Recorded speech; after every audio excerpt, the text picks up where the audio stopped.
Exam anxiety স্টুডেন্টদের মধ্যে একটা ভীষণ কমন একটা প্রবলেম আমি দেখেছি, যে প্রচুর পেরেন্টস এরকম আসে যারা বলে যে বাচ্চার পরীক্ষার আগে একটা ট্রিমেন্ডাস অ্যাংজাইটি দেখতে পাওয়া যাচ্ছে। তো আজকে এই এক্সাম অ্যাংজাইটিটাকে কি করে ডাইলিউট করতে পারবে সেই ব্যাপারে কয়েকটা জেনারেল টিপস দেওয়ার চেষ্টা করছি। দেখো, পরীক্ষা থাকবে, পরীক্ষায় stress anxiety it's very common type of thing, কিন্তু যেটা মাথায় রাখতে হবে যে নাম্বার ডোন্ট ডিসাইড এভরিথিং। ঠিক আছে, তোমার সাকসেসটাও কিন্তু নাম্বার অবশ্যই প্রয়োজন, ভীষণ ভীষণ ভাবে প্রয়োজন। আমি নিজে মনে করি পড়াশোনা একটা ভীষণ প্রয়োজনের জিনিস। তো সেই পড়াশোনাটা করা প্রয়োজন, কিন্তু নাম্বার ডোন্ট ডিসাইড এভরিথিং।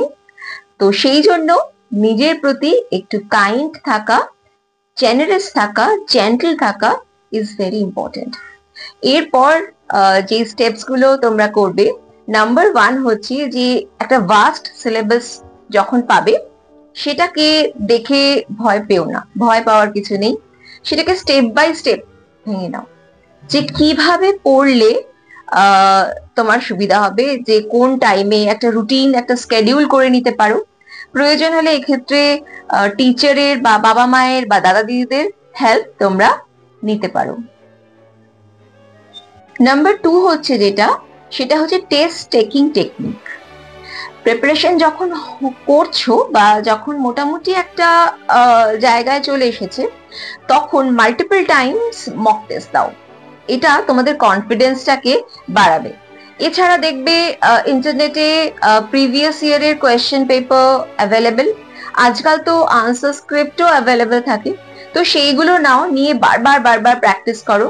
তো এটা কিন্তু তোমাদের এই যে দেখো, একটা পরীক্ষার আগে অ্যাংজাইটি থাকবে, দ্যাটস ভেরি কমন, কিন্তু তবু যেটা প্রচন্ড সিভিয়ার ব্যাপার, সেই সিভিয়ারিটিটাকে এই ব্যাপারটা কমাবে এবং তোমাদেরকে একটু কনফিডেন্স হতে হেল্প করবে।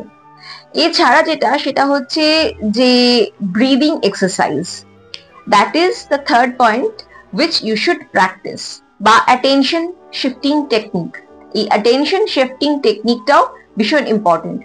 এটার মধ্যে পড়ে নাম্বার 1 হচ্ছে ব্রিদিং এক্সারসাইজ, নাম্বার 2 হচ্ছে মাইন্ডফুলনেস, আর নাম্বার 3 হচ্ছে পেয়ার্ড মাসল এক্সারসাইজ।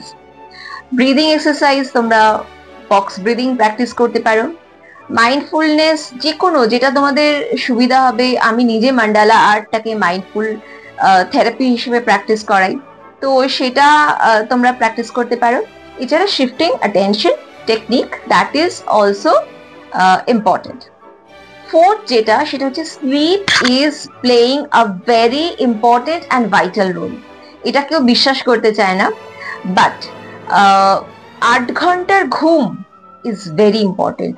কেন জানো তো? কারণ আমরা যখন জেগে থাকি, মাল্টিপল থটস আমাদের মাথায় কন্টিনিউয়াসলি আসতে থাকে, we simply can not restrict that thought.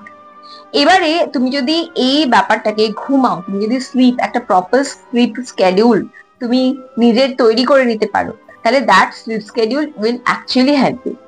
কি করে হেল্প করবে জানো তো? কারণ তোমার ব্রেনটাকে রিনিউ হতে অ্যাকচুয়ালি হেল্প করবে। ঠিক আছে, থট প্রসেসে তুমি যখন ঘুমাবে, স্বাভাবিকভাবেই থট প্রসেসটা সেই সময় বন্ধ থাকবে। তো যখন তুমি ঘুম থেকে উঠবে, you will get a renewed new brain. Okay, and the last one is binge eating করবে না। বেঞ্জ ইটিং যত করবে, হ্যাঁ, রাত্রিবেলা পড়তে বসে অনেক সময় খিদে পেয়ে যায় বাচ্চাদের, তো সেক্ষেত্রেও একটা হেলদি স্ন্যাক কিছু রাখার চেষ্টা করো। কারণ বেঞ্জ ইটিং করলে যেটা হবে, ঘুম পাবে এবং পড়াটা কিন্তু ঠিকঠাক ভাবে হবে না। আর আরেকটা সেটা হচ্ছে নিজেকে যথেষ্ট পরিমাণ হাইড্রেট রাখো। আশা করি এই সব কটা জিনিস যদি ফলো করো, তাহলে কিন্তু এই এক্সাম অ্যাংজাইটি থেকে খানিকটা হলেও, মানে এই ব্যাপারটাকে খানিকটা হলেও ডাইলিউট করতে পারবে।